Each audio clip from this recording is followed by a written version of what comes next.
Ah yes, the YBA storyline. Even though it makes no sense, is severely outdated, can't get the characters' names right, and is filled with more bullshit than a Souls game, it's hard to imagine the game without it. Now what would happen if you wanted to complete the storyline, but 4 other high-level speedrunners are in the same server with you trying to do the same thing? Well, you'd get a concussion.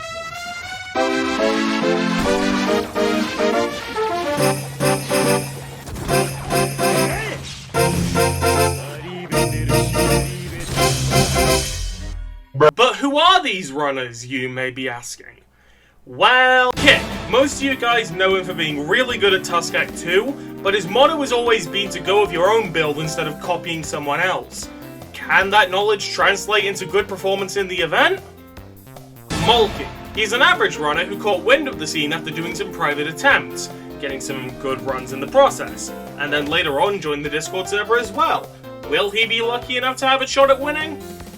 Phoenix. He joined the community with a good amount of skill in YBA, and thanks to his fluent speaking of the Russian language, he became a verifier for YBA videos that were uploaded in foreign languages. Could this event be his big shining moment in the community? Hobjoblin, one of the first people to actually start speedrunning YBA. He hasn't been able to snag himself any world records yet, but he has won a few contests to get his name out. He's quite experienced in YBA outside of speedrunning, but will that apply in such an unorthodox setting? And finally Tony. He's a friend of mine that decided that he would like to give it a crack. He's mainly a CSGO player, and I'm pretty sure he was just happy to be there. The rules are simple. Everyone starts at the same time, beat storyline first, win lucky arrow and custom roll, yada yada, you've seen all this before. Though, one more thing to note before I begin is that I was doing live commentary for all of this, but my stammer is genuinely awful in this session. I have links to some of the raw perspectives so you can see all the narration there, but instead in this video, I'll summarize everything that happened.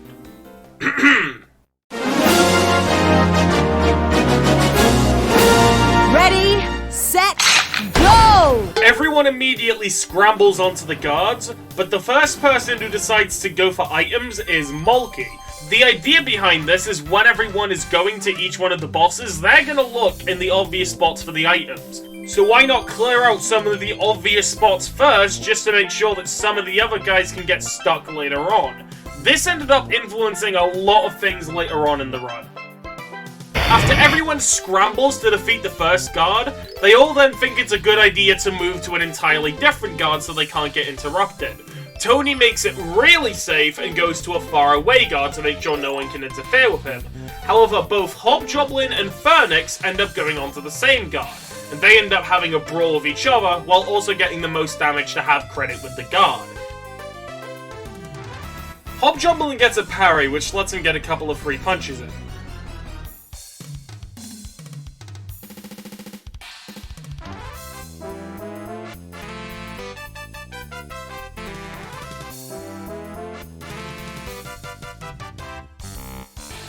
It comes down to the wires, both players are only 1 or 2 punch strings away. But Hobjoblin misreads a punch and takes that last hit, and Phoenix emerges the victor of the small 1v1, pushing him really far back when it comes to progress. However, this also leaves Phoenix with not that much health. And not too long later, Kick only needs 1 guard and sees Phoenix with low health and has the idea to kill 2 birds with 1 stone. Diving in for the killing blow, getting the most damage on the security guard, and killing Phoenix outright, making it so that he has a lot more ground to make up, just like Hobjoblin. Thanks to this extra momentum, Kick is the first person to reach Luca, and therefore the first to roll his stand arrow, which, considering his increased lead, this could either make it better or worse. And unfortunately, he ends up rolling the absolute worst thing he could have rolled, Mr. President, which is only good for one thing, and that's slowing down other people. The only boss that it can kind of do okay is Luca, but even then, every other stand is good for it. So the next time he gets both an arrow and a roca, he's gonna have to spend some time to switch stands. Just before Kick ends up killing Luca, Hob rolls his arrow and gets Cream. A much better choice with the fact that it does crazy damage for anyone that's not paying attention to its moves, which could be great for cluster fights, which, as a bit of a spoiler, do happen a lot. Huh, Sergeant, there's a blind spot in the editing timeline and we can't move it! Just before Kick broke as Mr. President and moves on to his next stand though, he does spend a little bit of time to slow down Hobgoblin. At the same time, Mulkey uses a second pair of rokers and arrows he got to see if he can get a better stand than Aerosmith, and he ended up pulling King Crimson.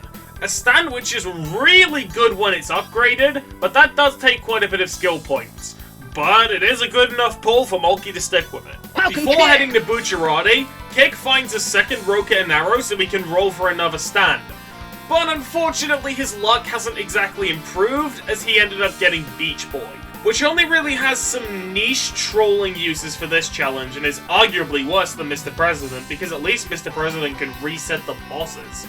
Kick then starts the fight with Bucciarati, but unbeknownst to him, Hobgoblin had ended up catching up and tries to intercept the fight with Bucciarati.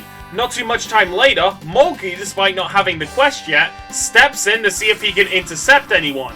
And now it's a 3-on-3 fight to try and kill Bucciarati fastest, or do the most damage to him, which also works. Hobgoblin ends up getting a strike on both Bucciarati and Kick, and that brings them to their knees. But Hob's health is also very, very low, as everyone is very close to the brink of death.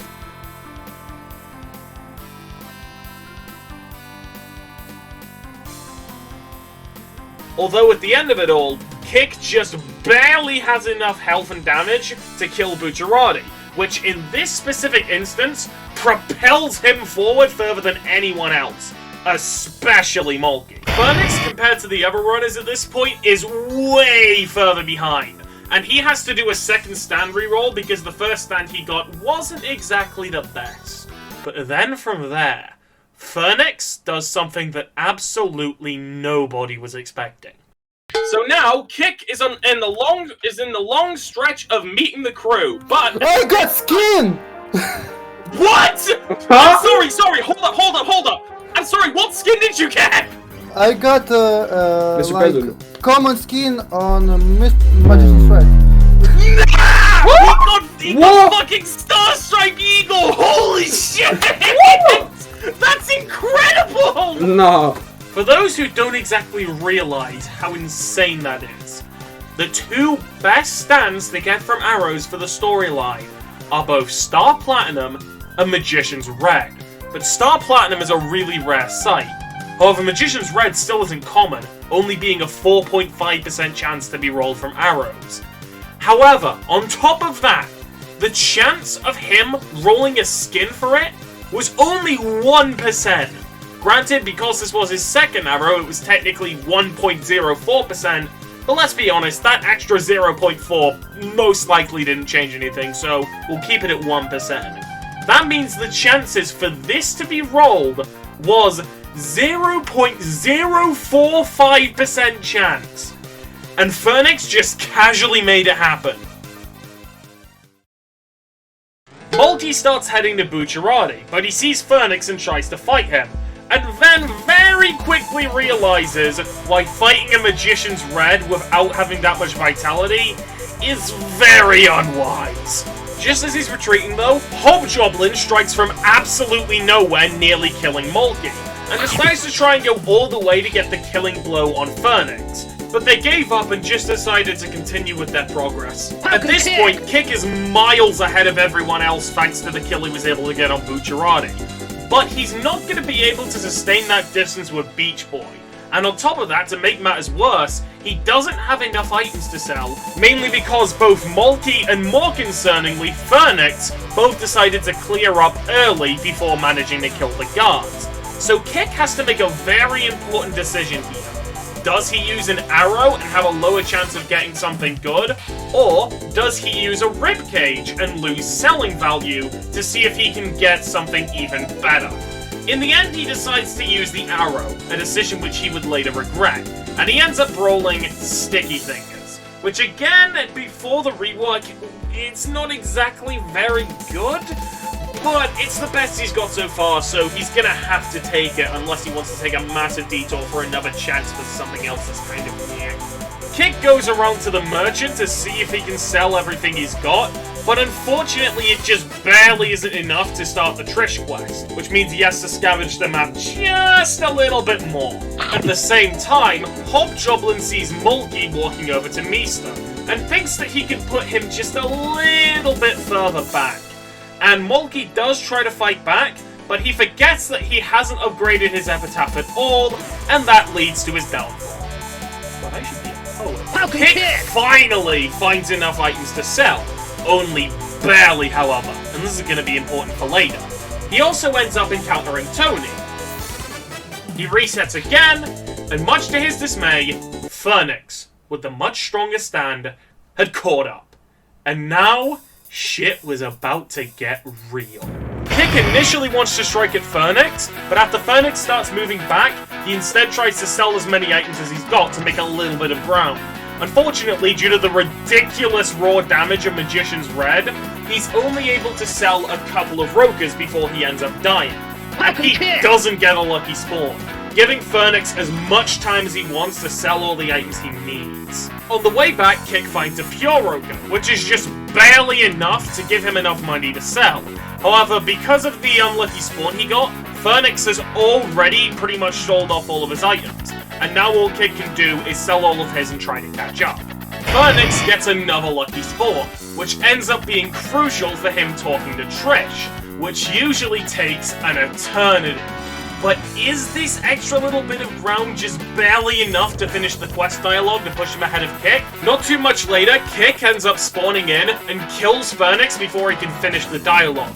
Fortunately though, if you get killed by someone in YBA, the respawn timer is about 6 seconds. And that extra little bit of time gave Phoenix just enough time while as a corpse to be able to finish the quest dialogue, making him valid to fight Fugo.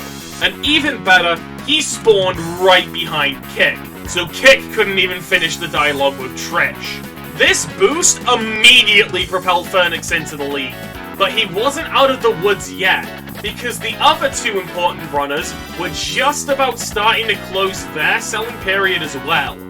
And if Phoenix could finish talking to Trish and move on to Pesci before they ended up getting here, he could become unbeatable.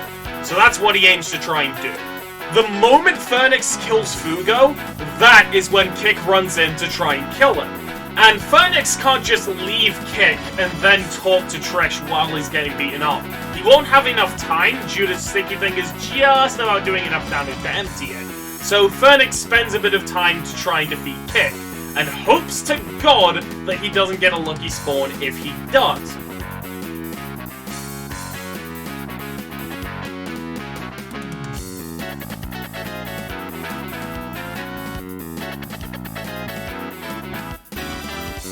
Kick puts up a pretty good fight here, but thanks to a very well-placed Crossfire Hurricane, he's not able to block the oncoming damage and is killed. But Kick ends up getting a lucky spawn, which could potentially lead him to do enough damage to kill Phoenix. But Phoenix started talking to Trish immediately after the Crossfire Hurricane landed, and by then, it was too little, too late. Phoenix was on to Pesci, and Kick hadn't even finished food. And just as Phoenix resetted, Mulkey came in after selling all his items to talk to Trish, and obviously started fighting Kick, which set him back even further. And not too long after that, Hobgoblin also jumps in to do some damage as well, despite the fact that he still has a couple of items to sell. And just like that, all three runners are caught in a bind, except for Phoenix, who's a boss ahead and starts to reap all the benefits, putting him into an absolutely unlosable state, banking him the victory. It wasn't entirely over yet though, as both second and third place would win an epic cosmetic, so now began the race for the top three. The person who comes on top in the three-way battle is Hobgoblin, which sets both Mulkey and Kick backwards a bit. Though unfortunately, Hobgoblin still hasn't sold all the items to the merchant yet, so he takes a brief detour to do it and allows the other runners to catch up. And they both decide to not attack each other when talking to Trish, just so they can get credit for starting the quest. While Kick is still talking to Bucciarati, Mulkey is able to get Fugo's health down to about half health, But once Kick is finally finished, the first thing he does is lowers Mulkey's health and then despawns Fugo, basically rewriting all of the damage he got. Both players are now at extremely low health after trying to herd Fugo into the despawn zone. And Kick is trying to kill Mulkey, who stands back and poses. But because of intervention from Fugo, he's not able to go all the way and just ends up resetting, as Mulkey slowly starts to get his health back. Mulkey isn't able to do that much damage on Fugo thanks to the low upgrades he has on King Crimson. So Kick is able to get in and intercept him before he's able to do too much damage to Fugo. Fugo's health slowly starts lowering as Kick does more and more damage, and Mulkey starts to come in to try and change that as Kick's health is getting quite a bit lower. But right at that moment, Hobgoblin is finally done selling all of his items, and he rushes in, killing both Fugo and Kick. But Kick did just enough damage to Fugo to get credit, and now he's on to Pesci. Kick starts fighting Pesci and is making some good progress, but unfortunately he's not able to go all the way and ends up dying to Pesci. When he ends up coming back, Phoenix has come back after finishing everything, and one of the terms of winning the storyline is that now you're able to kill any of the other runners. So naturally, Phoenix makes an immediate dash to Kick. And due to Phoenix having Magician's Red, Kick isn't able to put that much of a fight up. But after a while, Phoenix decides that it's not exactly that much fun to completely halt his progress, and decides to put Mercy on him when the other two runners have started to catch up. Hobgoblin then diverts his focus from Fugo to make sure he can kill Mulkey, just to make sure he doesn't do too much damage while Hob is close. And in the end, Hob ends up killing him and starts Fugo with a dead Mulkey. Hobgoblin is doing some good damage to Fugo, but Mulkey keeps coming in to try and do as much damage back as he can. A little bit in, he does end up dying to Hob, but Fugo doesn't end up despawning, and Mulkey just barely has more damage than Hob. So Hob has to get just a little bit more damage to make it count for him. But unfortunately, with the lower health bar that he has, he isn't exactly able to pull it off without getting a good amount of distance, which he isn't able to get before Mulkey heads forward and mows him down. Fugo, however, didn't despawn. But the question was, did Hobgoblin do the most damage, or did Mulkey? It was Hobgoblin who did the most damage, meaning that Mulkey still had to wait for Fugo to respawn, and Hob got a little bit more distance to get ahead of Mulkey, at least for now. After Kick finally ends up defeating Pesci, pretty much locking in his second place position, he spends a little bit of time trying to fight Phoenix, as he feels like he mocked him with all the crazy luck he got. But here comes Hobgoblin! Not only immediately killing Kick, but he also decided to go all the way and kill Phoenix, just because he could. And unlike Kick, he ends up actually pulling it off, even though he didn't have to. An amazing display of skill from Hob. Pesci is on his last legs, but Mulkey dives in, runs away, and resets, just to make sure that both him and Hobgoblin are on even playing field. So now the final battle to take place would be Mulkey versus Hobgoblin. Who could finish off Pesci fastest? Hobgoblin was able to reach Pesci first after Mulkey reset, and he was able to clip Mulkey's leg, which made it a lot more difficult for him to maneuver. However, Hobgoblin wasn't exactly as good with up-close moves, as that's the one big thing that Cream struggles with. However, King Crimson excels at it. Mulkey's health is really low, and Hobgoblin is able to get it even lower by barraging, low enough for 2 Pesci strikes to be able to kill him. But before Hobgoblin can react and do damage to Pesci, he throws his rod, killing Hobgoblin as well, meaning that they both killed each other. And they get the exact same spawn, putting them once again on completely even playing fields. Oh yeah, and Tony's here too as well. When they're heading back, Hobgoblin is able to absolutely melt Mulkey when they're trying to go to the fast travel segment, making it so that Mulkey has to spend quite a bit longer trying to travel back to Pesci, and means that Hobgoblin gets another head start. However, despite this, they both arrive at Pesci at the same time, and try to mind game each other into who hits Pesci first. Hobgoblin ends up hitting Pesci first, but this ends up being a mistake, as Cream is not a very good stand for fighting Pesci. He's slowly starting to lose health, and then he clips through the wall, which is basically inviting Mulkey to start doing damage on Pesci, which he eventually does. But despite this, Mulkey doesn't back himself away from the wall, and Hobgoblin ends up clipping him with a dark space through the wall and taking his leg, severely handicapping the amount of movement he can do against Pesci.